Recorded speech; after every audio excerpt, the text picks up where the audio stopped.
എൻ്റെ പേര് ആഷ്ന എലിസബത്ത് ചെറിയാൻ. ഞാനൊരു നേഴ്സാണ്. അയർലൻഡിലാണ് വർക്ക് ചെയ്യുന്നത്. ഞാനിപ്പം അയർലൻഡിൽ നിന്ന് ഡയറക്റ്റ് വരുന്നതാണ്. ഇവിടെ സാക്ഷ്യം പറഞ്ഞിട്ട് വീട്ടിൽ പോകാൻ വേണ്ടി മാത്രമാണ് ഞങ്ങളിവിടെ നിൽക്കുന്നത്. എൻ്റെ കുഞ്ഞാണ്, അവളുടെ പേര് ഇസബൽ അന്ന. അവൾക്ക് ഈ മെയ് 25 1 വയസ്സാകും. ഞങ്ങൾക്ക് 7 വർഷത്തിന് ശേഷം ഒരു ട്രീറ്റ്മെൻറ്റും കൂടാതെ ഉണ്ടായ കുഞ്ഞാണ്. ഞാനൊരു നേഴ്സായിട്ട് സൗദിയിലായിരുന്നു വർക്ക് ചെയ്തുകൊണ്ടിരുന്നത്. അവിടെ നിന്ന് എനിക്ക് ആദ്യത്തെ കുഞ്ഞ് ട്യൂബ് പ്രഗ്നൻസി ആയിരുന്നു. അങ്ങനെ ജന്മന എനിക്കൊരു ട്യൂബില്ലായിരുന്നു. ആ ട്യൂബിൽ നിന്നാണ് എനിക്ക് ആദ്യത്തെ പ്രഗ്നൻ്റ് ആയത്. അതിനുശേഷം സൗദിയിൽ എനിക്ക് കറക്റ്റ് പ്രോപ്പർ ട്രീറ്റ്മെൻ്റ് ഒന്നും കിട്ടാതെ എൻ്റെ യൂട്രസിലേക്കെല്ലാം ഇൻഫെക്ഷൻ ബാധിച്ച് ഞാൻ ജോലിയെല്ലാം നിർത്തി നാട്ടിലേക്ക് വന്നു.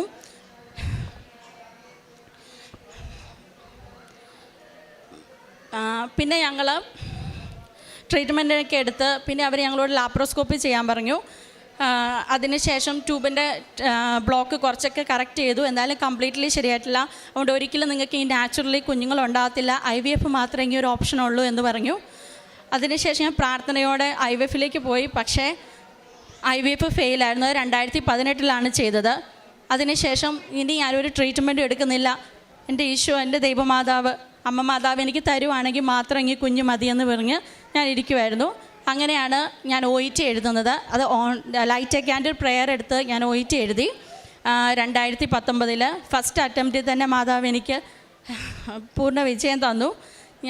അതിനുശേഷം കോവിഡ് വന്നു. എൻ്റെ പ്രോസസ്സിംഗ് ഒക്കെ ഡിലേ ആയി. ആ ഓരോ ടൈമിലും ഞാൻ പ്രാർത്ഥനയോടെ ഓരോ പേപ്പർ വർക്ക് സബ്മിറ്റ് ചെയ്തു. എനിക്ക് ട്രീറ്റ്മെൻറ്റൊക്കെ എടുത്ത് ഞാനൊരു ഗ്യാപ്പ് വന്നായിരുന്നു. അപ്പോൾ ഗ്യാപ്പ് വരുമ്പോൾ ഓരോ ഏജൻറ്റിനെ സമീപിക്കും. അവർ പറയും ഗ്യാപ്പുള്ളതാണ്, നിങ്ങൾക്ക് ഒരിക്കലും ഇനി കണ്ടിന്യൂസ് വർക്ക് ചെയ്യാൻ ഇത്ര ഗ്യാപ്പ്. എനിക്ക് 3.5 വർഷം ഗ്യാപ്പായിരുന്നു. ഇനി നിങ്ങൾക്ക് അതുകൊണ്ട് നല്ലൊരു സ്ഥലത്ത് ജോലി കിട്ടത്തില്ല, പോകാൻ പറ്റുമോ ഇല്ലയോ എന്ന് അറിയത്തില്ല. ഒന്നാമത് കോവിഡിൻ്റെ ആയത് കാരണം പ്രോസസ്സിങ് ഭയങ്കര പ്രോബ്ലം ആണെന്നൊക്കെ പറഞ്ഞു.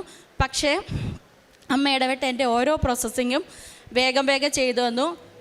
എന്നോട് ഫേക്ക് സർട്ടിഫിക്കറ്റ് ഉണ്ടാക്കാൻ പറഞ്ഞ ഏജൻറ്റ് ലാസ്റ്റ് അവരുടെ അടുത്ത് ഞാൻ പോകുന്നില്ല എന്ന് പറഞ്ഞപ്പം വേറൊരു ഏജൻറ്റ്, ഞാൻ എപ്പോഴോ ഫേസ്ബുക്ക് കണ്ട് ഞാൻ അവരെ കണക്ട് ചെയ്തതാണ്. പക്ഷേ അവരൊരു ദിവസം രാത്രി എന്നെ ഇങ്ങോട്ട് വിളിച്ചിട്ട് എനിക്കൊരു ഇൻ്റർവ്യൂ അറേഞ്ച് ചെയ്തിരുന്നു. അതെനിക്ക് ഇപ്പോഴും വിശ്വസിക്കാൻ പറ്റാത്തൊരു കാര്യമാണ്. എൻ്റെ എക്സ്പീരിയൻസ് ഗ്യാപ്പ് അവർക്കൊരു പ്രശ്നമല്ലായിരുന്നു.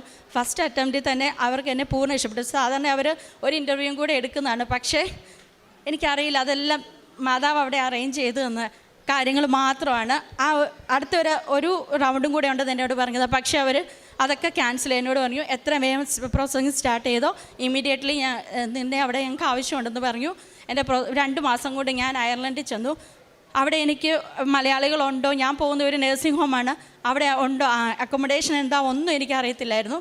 പക്ഷേ എനിക്ക് 2 മാസം അവർ ഫ്രീ അക്കോമഡേഷൻ, ഒരു വീട് തന്നെ എനിക്ക് വേണ്ടി അറേഞ്ച് ചെയ്ത് തന്നു. ഇപ്പോഴും ഞങ്ങൾ ആ വീട്ടിലാണുള്ളത്. സാധാരണ 2 മാസം കഴിയുമ്പോൾ അവിടെ നിന്ന് മാറണ്ട. പക്ഷേ ഇപ്പോൾ അവർ ഞങ്ങളോട് പറഞ്ഞു, അത് ഞാൻ വർക്ക് ചെയ്യുന്ന നഴ്സിംഗ് ഹോമിൻ്റെ കോമ്പൗണ്ടിൽ തന്നെ 2 മിനിറ്റ് നടന്നാലും ഞാൻ താമസിക്കുന്നത് അവിടെ. അതുകൊണ്ട് എനിക്ക് കൊച്ചിനെ നോക്കാൻ അതിൻ്റെ ഇടയ്ക്ക് ഒരു കുഴപ്പങ്ങളുമില്ല. ഞാൻ വർക്ക് ചെയ്യുന്ന നഴ്സിംഗ് ഹോമിൻ്റെ മാനേജ്മെൻ്റ് ആണെങ്കിൽ അവർ ഒത്തിരി സപ്പോർട്ട് ചെയ്തു. കാരണം ഞാനിപ്പോൾ പ്രഗ്നൻ്റ് ആയിട്ട് എനിക്ക് പ്രഗ്നൻസി കുറേ കോംപ്ലിക്കേഷൻസ് ഒക്കെ ഉണ്ടായിരുന്നു. ആക്ച്വലി എനിക്ക് ഫസ്റ്റ് ട്വിൻസാണ് ഞാൻ കൺസീവ് ആയപ്പോൾ ആയത്. പക്ഷേ 5.5 മാസമായപ്പോൾ ഒരാൾ വയറ്റിൽ മരിച്ചു കിടന്നു. ഞങ്ങൾ ഒത്തിരി ടെൻഷനായിരുന്നു. കാരണം അവിടെ പറഞ്ഞു ഇനി 2 പിള്ളേരെ ഒരുമിച്ചേ എടുക്കുകയുള്ളൂ എന്നായിരുന്നു അവർ പറഞ്ഞത്.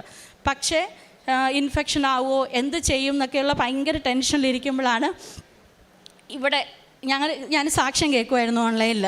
യൂട്യൂബിലൊരു സാക്ഷ്യം കേട്ട് ഇതേപോലെ അവസ്ഥയിലുണ്ടായിരുന്ന ഒരാളുടെ. അത് കേട്ടപ്പോൾ എനിക്ക് ഒത്തിരി സമാധാനമായി. കാരണം നമ്മൾ ഒന്നാമത്തെ വീട്ടുകാരവിടെ ഇല്ല, നമ്മൾ ഒറ്റയ്ക്ക് നിൽക്കുന്നു, എന്ത് ചെയ്യും എന്നുള്ളൊരവസ്ഥയിലായിരുന്നു. അതെന്നെ ഒത്തിരി ബലപ്പെടുത്തി. പിന്നെ അച്ഛൻ്റെ ടോക്ക് ഞാൻ യൂട്യൂബിൽ കേൾക്കുമായിരുന്നു. എല്ലാ ചൊവ്വാഴ്ച ഇരുന്ന് കേൾക്കുമായിരുന്നു. അതിനൊക്കെ എനിക്ക് മാതാവ് സൗകര്യം. എനിക്ക് എല്ലാ ചൊവ്വാഴ്ചയും ഓഫായിരിക്കും.